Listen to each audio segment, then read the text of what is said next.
नमस्कार विद्यार्थियों, कैसे हैं आप सब। मैं आशा करता हूं कि आप सभी स्वस्थ होंगे और अपने घरों पर सुरक्षित होंगे। दोस्तों, आज का जैसा कि आपने देखा है और मेरे पीछे स्क्रीन पर आपको दिखाई भी दे रहा है, 12वीं कक्षा राजस्थान बोर्ड की जो पुस्तक है हमारी, उसका सेकंड चैप्टर यानी दूसरा पार्ट सूरदास जी के द्वारा रचित भ्रमर गीत के चयनित कुछ पद हम पढ़ने वाले हैं। भ्रमर गीत से जिन्हें लिया गया है उनके बारे में हम अध्ययन करेंगे विद्यार्थियों। तो सबसे पहले तो मैं आपको बताना चाहूँ कि आधुनिक हिंदी चैनल पर आप लोगों को हिंदी से जुड़े हुए जो विषय है, हिंदी उससे जुड़े हुए बिंदु हमेशा आप लोगों के लिए मैं लाता रहता हूँ।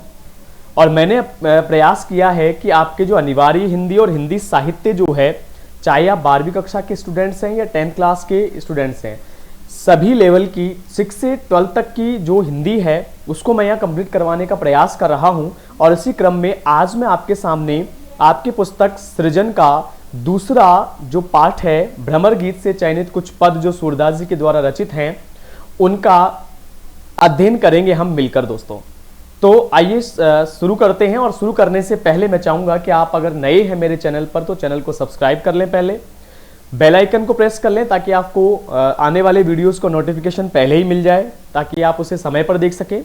इसके अलावा आप वीडियो को लाइक करें और बाकी लोगों तक भी शेयर करें। तो आइए ज़्यादा समय न लेते हुए हमारे इस विषय को शुरू करते हैं, भ्रमर गीत से चयनित कुछ पद सूरदास जी के द्वारा रचित। जैसा कि आप लोगों को पता है, इससे पूर्व मैंने सहप्रसंग व्याख्या कैसे लिखी जाए इस पर भी एक वीडियो बनाया है और अपलोड किया है। डिस्क्रिप्शन में भी उसका लिंक है, वहां से जाकर भी आप उसे देख सकते हैं। तो दोस्तों, आप सबसे पहले सहप्रसंग व्याख्या लिखना सीख लें, देख लें, ताकि जब आप इस विषय को पढ़ें जो मैं अब स्टार्ट करने वाला हूं तो आपको बेहतर तरीके से समझ में आए। ठीक है दोस्तों, तो आइए शुरू करते हैं अपना चैप्टर सूरदास जी द्वारा रचित भ्रमर गीत के कुछ पद जो हैं। सबसे पहले हम सूरदास जी के जीवन पर थोड़ी सी चर्चा करेंगे। सभी विद्यार्थियों को मैं एक बात बता दूं कि जितने भी कवि और लेखक आपके कोर्स में हैं उन सब का आप लोगों को परिचय भी पूछा जाएगा। तो परिचय, कवि परिचय, लेखक परिचय का वीडियो मैं अलग से बनाऊंगा आप लोगों के लिए। तो वहां से भी आप प्रत्येक कवि और लेखक का संपूर्ण विवरण जो है उनके जीवन का, चाहे वह साहित्यिक जीवन हो उनका या व्यक्तिगत जीवन हो, उन दोनों के बारे में मैं वहां जानकारी दूंगा, आप उसे भी देख सकते हैं। फिलहाल हम यहाँ पर आपकी जो पुस्तक है उसमें जो डिटेल दी हुई है, उसमें जो विवरण है उसका अध्ययन करेंगे और फिर अपने मुख्य विषय भ्रमर गीत से चयनित कुछ पदों पर चलेंगे। तो आइए दोस्तों शुरू करते हैं। सबसे पहले देखिए, हम जन्म की बात करेंगे सूरदास जी के। सूरदास जी का जन्म माना गया है सन 1483 ईस्वी और इनकी मृत्यु का समय है 1563 ईस्वी। ठीक है। इसके बाद अगर हम आगे चलें तो कहा गया है कि सूरदास जी का जन्म दिल्ली के निकट, जी हाँ, दिल्ली के निकट एक गांव है जिसका नाम है सीही ग्राम, अर्थात सीही नामक गांव। हालांकि मैं यहां पर आप लोगों को क्लियर कर दूं कि कुछ लोग इनका जन्म स्थान सीही मानते हैं, कुछ लोग अन्य स्थान भी मानते हैं, लेकिन चूंकि आपके यहां पर विवरण सीही ग्राम दिया हुआ है तो आप इसे ही याद रखेंगे। आगे देखिए, रुणकता, जिसे रेणुका भी कहा गया है, जो आगरा के निकट है, वहां पर एक घाट है जिसे कहा गया है गऊ घाट। इस गऊ घाट पर वल्लभाचार्य जी से इनकी मुलाकात हुई, ऐसा माना गया, जैसा कि इसमें लिखा है। तो उन्होंने सूरदास जी को वल्लभ संप्रदाय में दीक्षित किया, वल्लभ संप्रदाय में दीक्षा दी तथा भागवत कथा सुनाई, जिसके आधार पर कवि ने उच्च कोटि के साहित्य का सृजन किया। मैं अपने निजी मत का, अगर यहाँ निजी मत की बात करूं तो सूरदास जी का साहित्य अपने आप में संपूर्ण रचना है, अर्थात अपने आप में हिंदी साहित्य को समेटे हुए है। हिंदी साहित्य का पुरोधा माना जा सकता है इनका साहित्य। ठीक है। सूरदास जी के पद बड़े ही रोचक होते हैं, चाहे आप साहित्य के स्टूडेंट हैं या नहीं भी हैं, तब भी आपको इनका साहित्य जो आप लोगों को रुचिकर लगेगा विद्यार्थियों। सूरदास ने ब्रज भाषा में, देखिए मुख्य बात यहां पर यह है कि सूरदास जी के जो पद हैं वो ब्रज भाषा में है। इस बात को आप नोट करें, क्यों याद रखें, अंडरलाइन कर लें ब्रज भाषा को, क्योंकि जब आप व्याख्या लिखते हैं उस समय आपको मैंने बताया है पहले वाले वीडियो में कि आप विशेष लिखते हैं वहां, और विशेष में आप लोगों को एक चीज लिखनी होती है, काव्यात्मक या कलात्मक पक्ष। तो कलात्मक पक्ष आप जब लिखते हैं तो भाषा आप उसमें लिखेंगे। तो इन्होंने ब्रज भाषा में श्री कृष्ण की लीलाओं का सुंदर चित्रण किया है। वे भक्ति, श्रृंगार एवं वात्सल्य के अनुपम कवि हैं। भक्तिमय रचना, श्रृंगार से भरी हुई रचनाएं और वात्सल्य, माँ का बेटे के साथ जो प्रेम होता है, छोटे बच्चे को देखकर मन में जो वत्सल भाव उत्पन्न होता है उसको वात्सल्य कहते हैं बालकों, विद्यार्थियों। तो वात्सल्य के अनुपम कवि हैं। सूरदास जी की प्रमुख रचनाएं 3 मानी जाती हैं। बिल्कुल 3 रचनाएं क्या क्या हैं? इनकी मुख्य रचनाएं 3 हैं, सूर सागर, सूर सारावली और साहित्य लहरी। तीनों रचनाओं का नाम आप विशेष रूप से याद रखें। तीनों ही रचनाएं इनकी समान बराबर रूप से प्रसिद्धि प्राप्त है और तीनों ही रचनाओं को मुख्य स्थान दिया जाता है हिंदी साहित्य में। इनमें से सूर सागर सबसे ज्यादा प्रसिद्धि का कारण इनका है सूर सागर, जिसने अक्षय कीर्ति प्राप्त करवाई सूरदास जी को। आगे चलते हैं। सूरदास अष्टछाप के शीर्ष कवि हैं। सूरदास जी जो हैं वो अष्टछाप के शीर्ष कवि हैं। अष्टछाप अर्थात अष्टछाप जो है वो वल्लभाचार्य जी के जो शिष्य थे उनके और इनके बेटे जो कि विठलनाथ थे, विठलनाथ के जो शिष्य थे दोनों को मिलाकर, अर्थात विठलनाथ के शिष्य और वल्लभाचार्य जी के शिष्य, उनको मिलाकर विठलनाथ जी ने एक अष्टछाप नाम से एक तरह से इनका नाम दिया था इन सब 8 कवियों को। तो उनमें सबसे शीर्ष और मूर्धन्य कवि अगर माने गए हैं तो वे हैं अपने सूरदास। कृष्ण के लोकरंजन रूप को या लोक रंजक रूप को काव्य का आधार बनाकर उन्होंने जयदेव और विद्यापति की गान परंपरा को आगे बढ़ाया। जी हाँ, सूरदास जी के जो पद हैं वे गेय शैली में है। गेय का मतलब है गाए जा सकते हैं। सूरदास का काव्य हिंदी साहित्य की अमूल्य निधि है। उनके बारे में सच ही कहा गया है कि सूर सूर तुलसी ससी उडगण केशवदास, अब के कवि खद्योत सम जय तय करत प्रकाश। इसको अगर समझे हम तो ये है कि सूर सूर है। सूर का मतलब होता है विद्यार्थियों सूर्य, कि जो अपने सूरदास जी हैं वो तो सूर्य के समान तेजस्वी हैं। तुलसीदास चंद्रमा के समान शांति प्रदान करने वाले, कोमल चांदनी में बिखरने वाले कवि हैं। उडगण केशवदास, और केशवदास जी जो हैं उनको हम उडगण कह सकते हैं। उडगण का मतलब होता है तारे। केशवदास जी तारों के समान हैं। इन तीनों के अलावा अगर कोई कवि है, कवि अब के कवि खद्योत सम, तो वे कैसे हैं? जुगनू के समान है। खद्योत यानी जुगनू। अब कोई कवि है यदि उन तीनों के अलावा तो वो तो जुगनू है, जो यहाँ वहां प्रकाश करता रहता है। अन्यथा जो मुख्य रूप से कवि हुए हैं वो तो कौन है? 3 ही हैं। उनमें से सूर्य के समान है सूरदास जी, चंद्रमा के समान तुलसी, और केशवदास तारों के समान चमकदार है। आइए आगे बढ़ते हैं। अब हम बात करेंगे कि इस पाठ में, जो पाठ हम पढ़ने जा रहे हैं भ्रमर गीत, उसमें बात क्या की गई है, कहां से इसे लिया गया है। प्रसंग में भी आपकी बात काम आएगी। इस पाठ में सूर सागर से, देखिए सूर सागर से और सूर सागर के भ्रमर गीत से 6 पद लिए गए हैं। कितने पद लिए गए? 6 पद। 6 पद लिए गए हैं, जिनमें श्री कृष्ण के ने विरह वेदना से व्यथित गोपियों को सांत्वना देने हेतु उद्धव को भेजा। यहां मैं एक चीज स्पष्ट करूं, भगवान कृष्ण जब गोकुल छोड़कर कंस का वध करने मथुरा जाते हैं तो मथुरा जाकर वहीं बस जाते हैं, वहां से फिर लौट कर नहीं आते, वहीं रहते हैं बहुत दिन। तो पीछे उनके प्रेम में विह्वल गोपियां व्यथित हो जाती हैं। भगवान कृष्ण हृदय से इस बात को महसूस कर रहे हैं स्वयं भी कि मेरे विरह के कारण गोपियों की स्थिति बुरी होगी। इसलिए उन्होंने अपने अजीज मित्र उद्धव को भेजा। उद्धव जी आए। दूर से गोपियों ने जब देखा तो लगा कि कृष्ण ही लौट कर आ गए हैं, क्योंकि उद्धव और भगवान कृष्ण की कद काठी, उनका पहनावा एक जैसा था। लेकिन जैसे ही वो नजदीक गईं, उन्होंने देखा कि ये तो उद्धव है, उनका मित्र है, कृष्ण नहीं आए। तब भी उन्होंने उनका स्वागत किया और बैठकर कृष्ण के बारे में बहुत सारी बातें पूछी। लेकिन जैसे उद्धव ने कहा कि गोपियों, मैं तुम्हें योग सिखाने आया हूं, कृष्ण के प्रेम को भूलकर आप योग साधना में मन लगाएं और निर्गुण ब्रह्म की साधना करें, तो गोपियों का मन उचट गया। और फिर किस तरह से दोनों के मध्य, उद्धव जी और गोपियों के मध्य वार्तालाप हुई, उसी को भ्रमर गीत नाम दिया है सूरदास जी ने। और भ्रमर गीत नाम देने का कारण यह है विद्यार्थियों कि यहाँ एक शब्द आया है भ्रमर, और इस भ्रमर का मतलब है भंवरा। तो कहा यह जाता है या आधार ये माना जाता है कि गोपियां जब बैठी और सामने उद्धव हैं तो वहां से एक भंवरा गुजरा। और हमारे यहाँ पर अतिथि को देवता मानते हैं, इसलिए सीधे मुंह उनको हम कुछ अपवाद या कुछ बातें नहीं कह सकते हैं, तीखी बातें। तो उन्होंने भ्रमर को अर्थात भंवरे को आधार बनाकर उद्धव को कहा, व्यंग्य किया उद्धव के ऊपर, इसलिए इसका नाम हमने रख दिया, या सूरदास जी ने रखा भ्रमर गीत। ठीक है, तो देखिए क्या लिखा है नीचे। उद्धव उन्हें निर्गुण ब्रह्म एवं योग का संदेश देते हैं, तभी वहां एक भौरा आता है। देखिए नीचे विवरण लिखा है, भौरा। गोपियां भ्रमर के बहाने उद्धव को जवाब देती है। उन्हें कड़वी ककड़ी के समान योग का उपदेश अरुचिकर लगता है। उन्हें जो योग की बातें हैं वो अच्छी नहीं लगती गोपियों को, और वो कहती हैं कि ये अरुचिकर योग तुम्हें ही मिले उद्धव, हमें इसकी आवश्यकता नहीं है। उनके लिए मिलन और विरह दोनों स्थितियों में श्री कृष्ण से लगाव लाभदायक है। मथुरा, गोपियों के अनुसार मथुरा काजल की कोठरी के समान है विद्वानों। उनकी आंखें कृष्ण दर्शन को विह्वल हैं, व्याकुल हैं। वे निर्गुण ब्रह्म के रूप, रंग, निवास, माता पिता आदि का ब्यौरा जानना चाहती हैं। कृष्ण से उद्धव से पूछती है गोपियां। अभी पढ़ेंगे हम पद आगे कि जो निर्गुण ब्रह्म आप बार बार हमें बता रहे हो, उसके माता पिता कौन है, कहां वो रहता है, उसका रंग कैसा है, उसका निवास स्थान कहां है, उद्धव हमें ये बताओ। आगे चलिए। कृष्ण की याद दिलाने वाले वन उपवन, लता वितान, यमुना आदि विरह काल में भीषण संतापदायक बन गए हैं, कष्ट देने लग गए हैं गोपियों को। तो ये था अपना विवरण कि हम इस पाठ में क्या पढ़ेंगे, किसके द्वारा रचित है, क्या क्या उनकी रचनाएं हैं सूरदास जी की, उसके बारे में विवरण देखा। और आइए अब इस बहुत ही उत्तम और पवित्र रचना को शुरू करते हैं। सबसे पहले देखिए, आप लोग स्क्रीन पर देख रहे हैं, मेरे पीछे आपको दिखाई दे रहा है भ्रमर गीत के चयनित कुछ पद।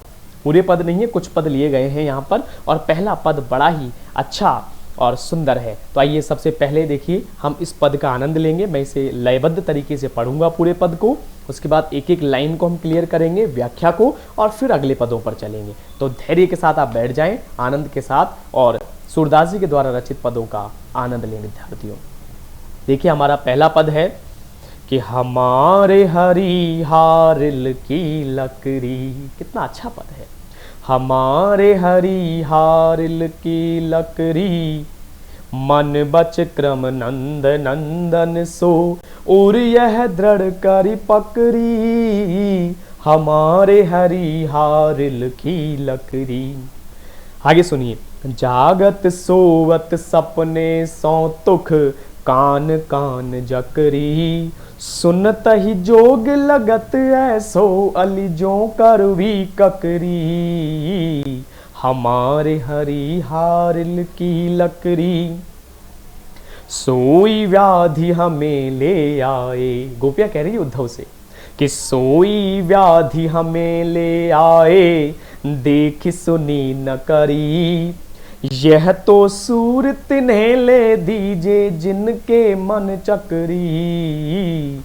हमारे हरी हारिल की लकड़ी, हाँ हमारे हरी हारिल की लकड़ी। देखिए विद्यार्थियों, तो सूरदास जी ने लिखा हमारे हरी हारिल की लकड़ी। आप लोगों ने अलंकार पढ़ा है विद्वानों, और अगर नहीं पढ़ा है तो डिस्क्रिप्शन पर लिंक दिया हुआ है उसका, वहां से जाकर आप इसे पढ़ लें अलंकार को। कि पहला ही पद जो है हमारे हरि, इसमें देखिए है आ गया यहाँ पर, फिर आगे है आ रहा है, और यहाँ पर भी है आ गया, इसलिए यहाँ पर कौन सा अलंकार है, अनुप्रास। अनुप्रास में भी अगर बात करें भेद की, उपभेद की बात करें, तो अनुप्रास में भी है वृत्य अनुप्रास। ठीक है, अब व्याख्या की बात करते हैं। सुनिए। हमारे हरि हारिल की लकड़ी, हमारे यानी हमारे हरि यानी श्री कृष्ण, हारिल यानी एक पक्षी का नाम होता है विद्यार्थियों हारिल, उस हारिल पक्षी से तुलना कर रही है भगवान कृष्ण की, और लकड़ी यानी लकड़ी। हे उद्धव, हमारे कृष्ण तो, गोपियां कहती हैं उद्धव से, सूरदास जी ने लिखा, गोपियों ने कहा कि हे उद्धव, हमारे कृष्ण तो हारिल पक्षी की लकड़ी है, हारिल पक्षी की लकड़ी है। अब हारिल पक्षी की लकड़ी बता दिया भगवान कृष्ण को, इसलिए रूपक भी है, दोनों अलंकार है इसमें। व्याख्या सुनिए। सूरदास जी लिखते हैं कि गोपियों ने कहा हे उद्धव, हमारे कृष्ण तो हारिल पक्षी की लकड़ी है। अब ऐसा क्यों कहा वो सुनो पहले। हारिल पक्षी जो होता है विद्वानों, वो हमेशा एक लकड़ी को अपने पंजों में मजबूती से पकड़ता है और फिर उड़ता है, और उसको छोड़ता नहीं कभी भी। बस वैसे ही गोपियां कह रही है हमारे कृष्ण भी हमारे लिए हारिल पक्षी की लकड़ी है, क्योंकि जिस तरह से हारिल पक्षी लकड़ी को मजबूती से पंजों में पकड़ लेता है और छोड़ता नहीं, उसी प्रकार हमने भी हमारे मन में, अब आगे सुनिए, हमारे मन में मन बच क्रम नंद नंदन सो, और यह दृढ़ करी पकड़ी।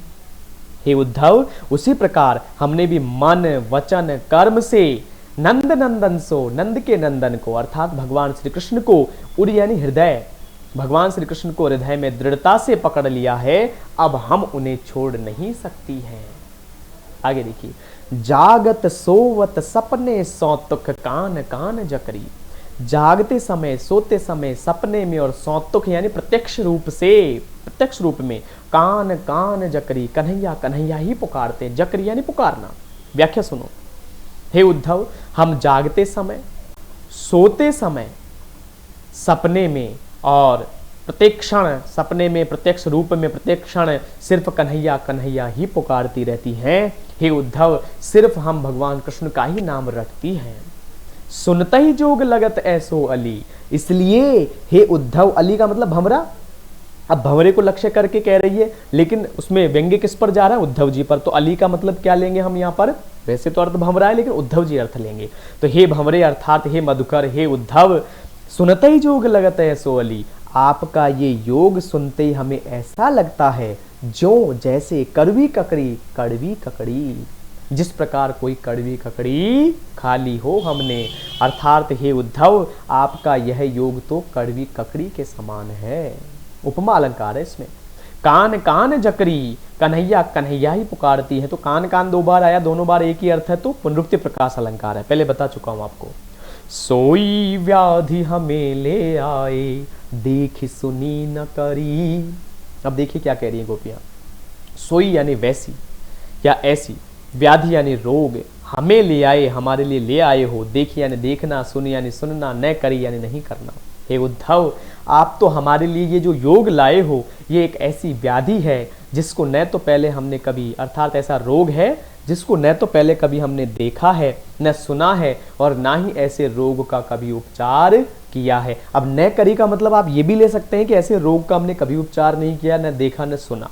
और इसको अगर योग के पक्ष में ले तो इस तरह से ले सकते हैं, हे उद्धव, ये योग तो एक रोग है हमारे लिए जिसको न तो हमने देखा है, न सुना है, और ना ही ऐसे योग को कभी किया है। दोनों ही व्याख्या सही है। ये तो सूर तिन्हें ले दीजे, जिनके मन चक्री। हे उद्धव, सूरदास जी लिख रहे हैं। सूर आया ना, इसका मतलब सूरदास जी ने लिखा। कई बार बालक क्या गलती कर जाते हैं। सूरदास जी कह रहे हैं, तो सूरदास जी नहीं कह रहे हैं बालक को, सूरदास जी लिख रहे हैं। सूरदास जी बता रहे हैं, ये कह सकते हो आप। सूरदास जी बताते हैं, सूरदास जी लिखते हैं कि गोपियों ने उद्धव से कहा, हे उद्धव, ये तो सूर तिन्हें ले दीजिए, जिनके मन चक्री। हे उद्धव, ये योग तो उनको ले जाकर दीजिए, उनको सिखाइए जिनके मन एक जगह स्थिर नहीं है, जिनके मन चक्री है, जिनका मन स्थायी नहीं है, चलायमान है, जगह जगह भटकता रहता है। उनको ले जाकर सिखाइए ये योग, क्योंकि हमारा मन तो भगवान कृष्ण में स्थिर है, हमें इस योग की कोई आवश्यकता नहीं है। तो एक पद अपना कंप्लीट हो गया विद्यार्थियों। इसमें अगर आपको किसी प्रकार की समस्या रहती है तो आप मुझे कमेंट बॉक्स में पूछ सकते हैं, कमेंट करके पूछ सकते हैं। और अगर फिर भी कोई चीज़ नहीं समझ में आए तो आप वीडियो को दोबारा देख सकते हैं, और जो भी प्रश्न आप कमेंट सेक्शन में मुझसे करेंगे उसका जवाब दिया जाएगा। ठीक है, तो आइए दूसरे पद पर चलते हैं। तो आइए अब दूसरा पद क्या कहता है उसकी बात करते हैं। दूसरे पद की तरफ बढ़ते हैं। पहला पद आपने कंप्लीट कर ही लिया है, तो दूसरा पद नीचे की तरफ है, ये दीजिए। आपका दूसरा पद है कि हम तो दू भांति फल पायो। सबसे पहले इसे लयबद्ध तरीके से पढ़ेंगे और उसके बाद इसकी व्याख्या कंप्लीट करेंगे। तो आइए शुरू करते हैं कि हम तो दू भांति फल पायो। यहाँ गोपियां कह रही है उद्धव से कि उद्धव, हम तो दू भांति फल पायो, जो ब्रजनाथ मिले तो नीको, ना तरु जग जस गायो। हम तो दुह भांति फल पायो, कहवे गोकुल की गोपी सब, बर नहीं न लघु जाति। कहवे कमला के स्वामी, संग मिल बैठी एक पांति। देखिए कितना अच्छा बंद है ये, कि कहवे गोकुल की गोपी, सब बर नहीं न लघु जाति। कहवे कमला के स्वामी, संग मिल बैठी एक पांति। मिल बैठी एक पांति, निगम ध्यान मुनि ज्ञान अगोचर, ते भय घोष निवासी। ताऊ पर अब साच कहो धो, मुक्ति कौन की दासी। मुक्ति कौन की दासी, जोग कथा पाला गो, ऊधो ना कहू बारंबार। सूर श्याम तजी और भजे जो ताकी जननी छार, ताकी जननी छार। देखिए अब इसकी व्याख्या करते हैं हम। पहली पंक्ति है, हम तो दू भांति फल पायो, हे उद्धव। गोपियां कहती है, सूरदास जी ने लिखा कि गोपियों ने उद्धव से कहा कि हे उद्धव, हम तो, अर्थात स्वयं की बात कर रही हैं वो, दुहु यानी दो प्रकार से, हम तो दुहु भांति फल पायो, हमने दो प्रकार से फल प्राप्त किया है इस सृष्टि में भगवान कृष्ण से प्रेम करने के कारण। अब वो दो फल क्या क्या है वो सुनिए। जो ब्रजनाथ मिले तो नीको, नीको का मतलब है भली भांति, अच्छा भला, राजस्थानी में भी शब्द प्रयोग होता है नीका, तो वैसे ही ब्रज भाषा में नीको शब्द प्रयोग हुआ है। ठीक है, तो देखिए, जो ब्रजनाथ मिले तो नीको, ब्रजनाथ का मतलब भगवान कृष्ण, नातरु अर्थात नहीं तो, जग यानी संसार में, जस यानी यश, गायो यानी गाना। अब व्याख्या सुनिए। गोपियां उद्धव से कहती हैं कि हे उद्धव, हमने तो दो तरह से फल प्राप्त किया है, क्योंकि यदि अब हमें भगवान कृष्ण मिलते हैं, इस विरह काल के बाद यदि भगवान कृष्ण लौट आते हैं और हमें मिलते हैं तो हमारे लिए बहुत ही भली बात होगी, अच्छा होगा। नातरु जग जस गायो, अन्यथा इस संसार में भगवान कृष्ण का यश गाने और उनसे प्रेम करने के कारण हमारा यश भी वृद्धि करेगा, अर्थात हमें भी यश की प्राप्ति होगी। कहें वे गोकुल की गोपी सब बरन ही न लघु जाती, कहें वे कमला के स्वामी संग मिल बैठी कपाती। कहें वे अर्थात कहीं तो वे कौन, भगवान कृष्ण गोकुल की, अच्छा यहाँ पर गोकुल की गोपियों के लिए है, नीचे आएगा जो मैंने अभी बोला। कहें वे गोकुल की गोपी, कि कहीं तो हम गोकुल की गोपियां हैं, सब वर्ण हीन लघु जाति, सब प्रकार से हम हीन वर्ण की और छोटी जाति की हैं, भगवान कृष्ण के आगे हम छोटी हैं, अबलाएं हैं।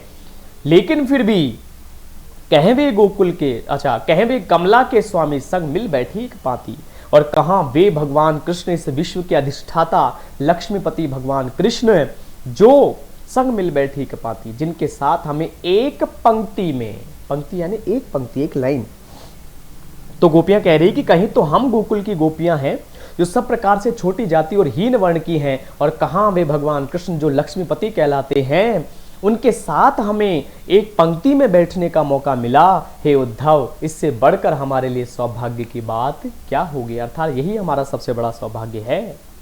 निगम ध्यान मुनि ज्ञान अगोचर, ते भय घोष निवासी। अब यहाँ पर देखिए निगम शब्द आया है। अब निगम का मतलब है, देख रहे हैं आप, मैं हाईलाइट करता हूं इसको, निगम, निगम का मतलब होता है वेद।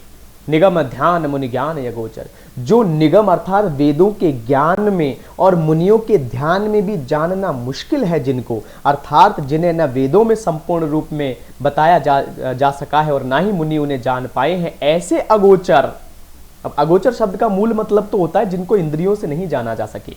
यहां अर्थ होगा कि ऐसे महान भगवान कृष्ण जो अगोचर हैं, जिनको न तो मुनि अपने ध्यान में पहचान पाए और ना ही जिनका वेदों के ज्ञान में वर्णन मिलता है पूरा, वे इतने बड़े महान भगवान कृष्ण हमारे साथ इस छोटी सी घोष निवासी अहीरों की बस्ती में आकर रहे। क्या यह हमारे लिए सौभाग्य की बात नहीं है उद्धव, अर्थात हे उद्धव, ये हमारा बड़ा सौभाग्य है।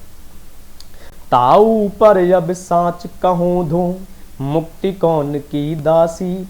और अगर अब हम सच्चे रूप में कहें उद्धव, साच कहो धो, सच्चे रूप में कहें, सच सच कहें यदि, मुक्ति कौन की दासी, तो हमें अब मोक्ष की भी कोई लालसा नहीं है, अर्थात हमें यह जो सुख मिला है ये मुक्ति से भी बढ़कर है, मोक्ष से भी बढ़कर है हमारे लिए। इस मुक्ति का मतलब क्या है, मोक्ष। अब हमारे लिए ये जो सुख है भगवान कृष्ण को प्राप्त करने का या भगवान कृष्ण के दर्शन करने मात्र का, वह मोक्ष से भी बड़ा सुख है। इसलिए उद्धव, योग कथा, यह आपकी योग की बातें, योग की कथाएं, पा लागो ऊधो, पा यानी पैर, लागो यानी लगना, ऊधो यानी उद्धव। हे उद्धव, हम आपके पैर पकड़ती हैं, आप ये बार बार ना कहूँ मत कहिए, बारंबार यानी बार बार। हे उद्धव, आपकी योग की बातें आप हमें बार बार मत कहिए, हम आपके पांव पकड़ती हैं उद्धव। भगवान कृष्ण के अलावा हम अन्य किसी को से प्रेम नहीं कर सकती। उस बात को भी उन्होंने नीचे कहा कि सूर श्याम तज और भजे जो, ताकि जननी छार। छार का मतलब व्यर्थ, जैसे राख होता है, छार का मतलब, यहां हम अर्थ व्यर्थ लेंगे। सूरदास जी लिखते हैं, गोपियों ने कहा कि श्याम को छोड़कर, भगवान कृष्ण को त्याग कर, तज कर अगर हम किसी और को भजती हैं तो हमारा जन्म लेना ही व्यर्थ हो जाएगा। यह भी आप व्याख्या लिख सकते हैं, और अगर आप ऐसा लिखते हैं जो मैं बोल रहा हूं तब भी सही है। सुनिए, सूरदास जी ने लिखा, गोपियों ने कहा कि भगवान कृष्ण को त्याग कर यदि कोई किसी दूसरे को भजता है तो उसका जन्म लेना ही बेकार है। इसलिए हे उद्धव, अब हम कृष्ण को त्याग कर अन्य किसी का भजन नहीं कर सकती, अन्य किसी से हम प्रेम नहीं कर सकती हैं। आइए एक बंद और लेंगे दोस्तों, विद्यार्थियों, आइए अगले बंद पर चलते हैं, अर्थात अगले पद पर चलते हैं। और अगला पद है अपना बहुत ही सुंदर पद है, बिलग जनि मानहु ऊधो प्यारे। बहुत बढ़िया पद है। आइए इसकी व्याख्या बताता हूं, पहले लयबद्ध तरीके से इसको पढ़ेंगे हम और उसके बाद व्याख्या करेंगे। सुनिए, बिलग जनि मानहु ऊधो प्यारे, वह मथुरा काजर की कोठरी, जिया वहीं ते कारे। तुम कारे सुफलक सुत कारे, कारे मधुप भंवारे, कारे मधुप भंवारे। हो तिनके संग अधिक छवि उपजत, कमल नैन मनियारे। तिनके संग अधिक छवि उपजत, कमल नैन मनियारे।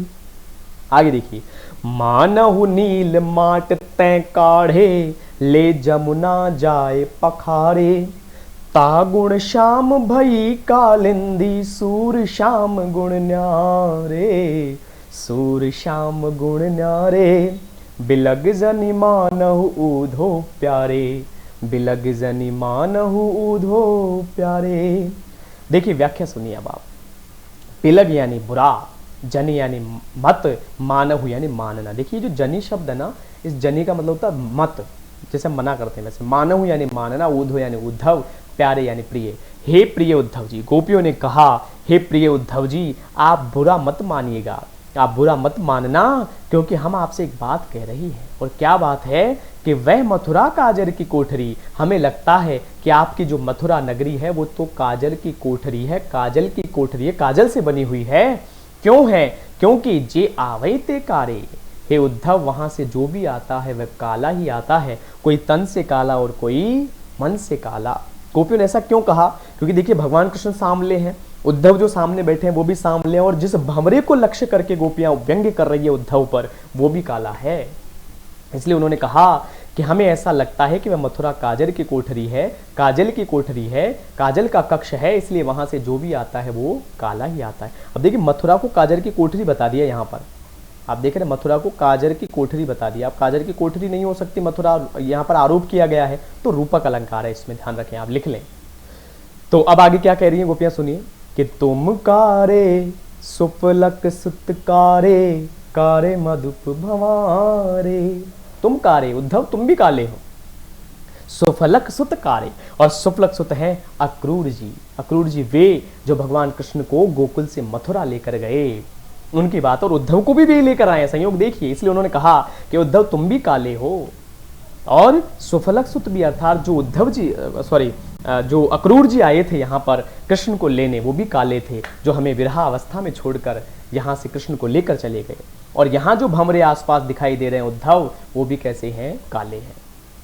तो गोपियों ने कहा तुम कारे सुफलक सुत कारे, कारे मधुप भंवारे। उद्धव तुम भी काले हो, सुफलक सुत अर्थात अक्रूर जी भी काले हैं, और यहाँ आसपास मंडराने वाले भंवरे भी काले हैं। लेकिन अब सुनिए, जो अपना होता है वो बुरा नहीं लगता किसी को, इसीलिए गोपियां कह रही है तिनके संग अधिक छवि उपजत। लेकिन इन सब में जितने भी काले हम बता रहे हैं, भगवान कृष्ण भी सामले हैं, लेकिन इन सब के मध्य जो कमल नैन, कमल के पंखुड़ियों के समान नेत्रों वाले हैं, वे भगवान कृष्ण तो अलग ही हैं। इन सब के साथ उनकी छवि सबसे निराली है, सबसे अधिक जो है उनकी सुंदरता है। मनियारे, वे तो इन सब कालों में उसी प्रकार हैं जिस प्रकार सांपों के मध्य मणिधारी सांप सबसे अलग होता है, विलक्षण होता है, वैसे भगवान कृष्ण तुम सबसे अलग हैं। आगे देखिए, मानहु नील माट तै काढ़े, ले जमुना जाए पखारे। तागुण श्याम भई कालिंदी, सूर श्याम गुण न्यारे, सूर श्याम गुण न्यारे। ये दोनों पद मोस्ट इंपोर्टेंट है, अर्थात दोनों लाइनें बहुत इंपॉर्टेंट है। क्यों है? सुनिए, सबसे पहले तो आप सब लोग इन दोनों लाइनों के आगे यहाँ जहाँ भी आपके बुक में जगह है वहाँ लिखें, इसमें हेतुत्प्रेक्षा अलंकार है। क्यों है? अलंकार का पार्ट जब मैंने पढ़ाया था तब भी आपको बताया था और फिर एक बार बताऊंगा, पहले व्याख्या की बात करेंगे। मानव नील माट तय काढ़े, मानो आपको नील के घड़े से, आप सब लोगों को नील के माट यानी घड़ा, काढ़े यानी निकालना, आप सबको नील के घड़े से निकाला गया है और यमुना में ले जाकर धोया गया है। पखारे, अब कुछ लोग यहाँ पर ये भी लिखते हैं कि साहब यमुना में ले जाकर नहलाया गया है, लेकिन यहाँ पर अगर व्यंग्य कर रही होती गोपियाँ, व्यंग्य कर रही हैं तो पखारे शब्द प्रयोग किया है उन्होंने।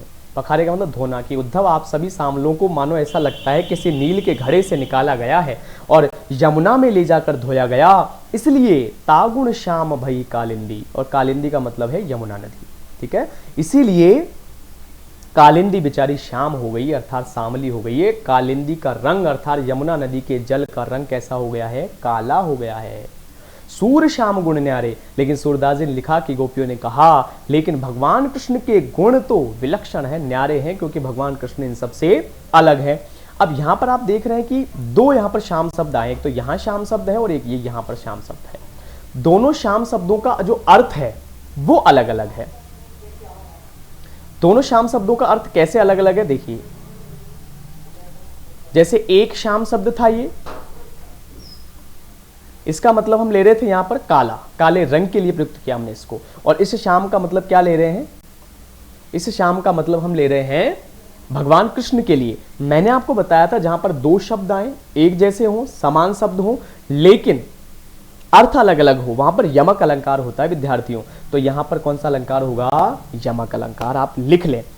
तो इस प्रकार आपको व्याख्या समझ में आई होगी। नीचे वाली दोनों लाइनों को एक बार और रिपीट कर रहा हूं। मानव नील मारते काढ़े ले जमुना जाई पखारे, मानो उद्धव आप सभी को नील के घड़े से निकाला गया है और यमुना में ले जाकर धोया गया है, इसलिए यमुना नदी का जल काला हो गया है, लेकिन भगवान कृष्ण के गुण तो न्यारे हैं, वो तो तुम सबसे अलग हैं, उनके गुण तो विलक्षण है उद्धव।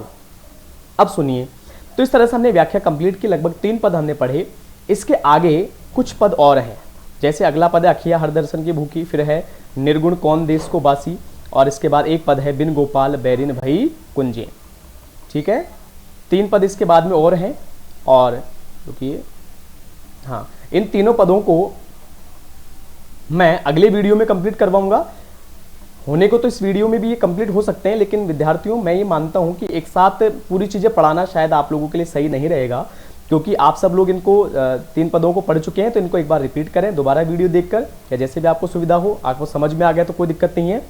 तो ये तीनों पद हम अगले वीडियो में इसलिए पढ़ेंगे ताकि टुकड़ों में अगर आप पढ़ोगे तो आपको ज़्यादा समय तक याद रहेगा और आपको आसानी रहेगी इसको याद करने के लिए और समझने के लिए। ठीक है, तो इससे आगे की जो पद बच गए अपने, ये सब हम नेक्स्ट वीडियो में पढ़ेंगे। आज के लिए इतना ही।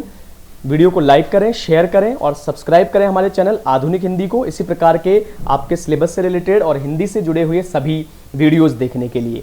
धन्यवाद दोस्तों, आपका शुभ हो, मंगल हो।